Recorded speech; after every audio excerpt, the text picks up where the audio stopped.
غسان کے بادشاہ نے اسلام قبول کر لیا اور اسلام قبول کرتے ہی وہ آئے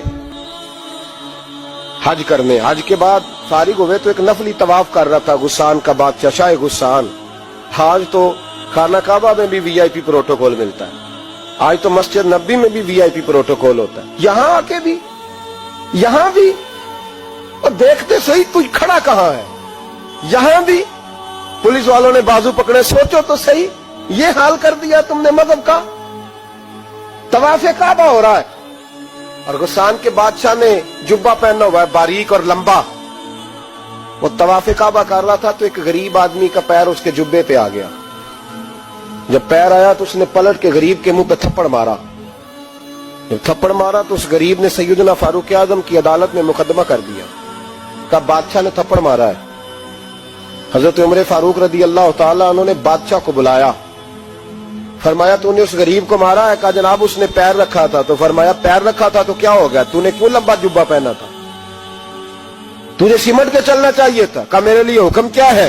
حضرت عمر کہنے لگے یہاں اسے رات میں راضی کر لے, ورنہ صبح اسی جگہ اسی کونے میں خانہ کعبہ کے سائے میں وہ غریب تیرے منہ پہ تھپڑ مارے گا اور تجھے تھپڑ کھانا پڑے گا. غریبوں سنو سنو, ساری رات وہ غسان کا بادشاہ غریب کی منت کرتا رہا تو راضی ہو جا. جب اسے کہا نا راضی ہو جا تو وہ غریب کہنے لگا میں راضی ہو جاؤں اور کل تو کسی اور کو بھی تھپڑ مارے. فرمایا جتنی تیرے پاس دولت ہے لا کے قدموں میں رکھ. ہم دولتوں کی پرواہ اس لیے نہیں کرتے کہ ہم نے محمد عربی کا چہرہ دیکھا ہوا ہے.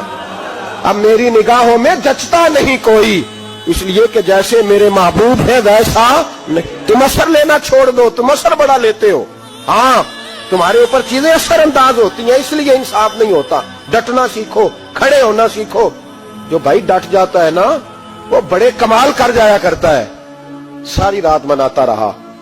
حضرت عمر سے کہنے لگا وہ نہیں مانتا. تو جناب عمر کہنے لگے پھر تیاری کر لے, ہم بادشاہ نہیں دیکھیں گے, دولت نہیں دیکھیں گے, ہم رسول اللہ کا دین دیکھیں گے, ہم نبی پاک کا نظام دیکھیں گے. وہ بادشاہ رات کو دوڑ گیا, بھاگ گیا, جا کے عیسائی ہو گیا. لوگوں نے کہا اتنا قیمتی آدمی عمر نے ضائع کر دیا. فرمایا چپ کرو, میں نے کوئی چیز ضائع نہیں کی, میں نے تو اپنے رسول کا دین بچا لیا.